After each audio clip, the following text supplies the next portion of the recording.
Hello everyone. তো সকালে আমি আর মা যাচ্ছি এখন দোকানের উদ্দেশ্যে। আর এই রাস্তাটা দিয়ে যাওয়ার সময় তো আমাদেরকে যে কতটা স্ট্রাগল করতে হয় তোমাদেরকে আর কী করে বোঝাই। তো দোকানে পৌঁছে মায়ের দিকে ধূপ দেখিয়ে নিল, তারপর কাস্টমার চলে যাওয়ার পরে এদিকে এখন আমরা খেয়ে নিলাম। খাওয়ার পরে আবার চলে আসলো কাস্টমার।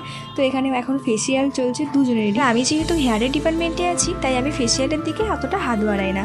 আর বাইরে চলছিল ঝমঝমিয়ে বৃষ্টি, আর তারপরে ফেসিয়াল ঠিক শেষ হওয়ার আগেটাতেই কারেন্টটা চলে যায়, তাই শেষটা এরকমভাবেই করতে হয়েছিল। আর সন্ধে হওয়ার পরে আমরা অর্ডার করে দিয়েছিলাম একটা রোল আর চিকেন চাউমিন আর একটা স্যুপ অর্ডার করেছিলাম। তো সেটাই এখানে আমরা গল্প করতে করতে আর মজা করে খাচ্ছিলাম। এডিট করতে বসে তো বাইরে প্রচণ্ড গাড়ির আওয়াজ হচ্ছে, কিন্তু আমার কিচ্ছু করার নেই। টিফিন করার পরে তো আমি একটু মুখে ফেস প্যাক অ্যাপ্লাই করেছিলাম। আমি খুব একটা ফেসিয়াল লাভার নই, বাট কিছু কিছু জিনিস আমি একটু করি।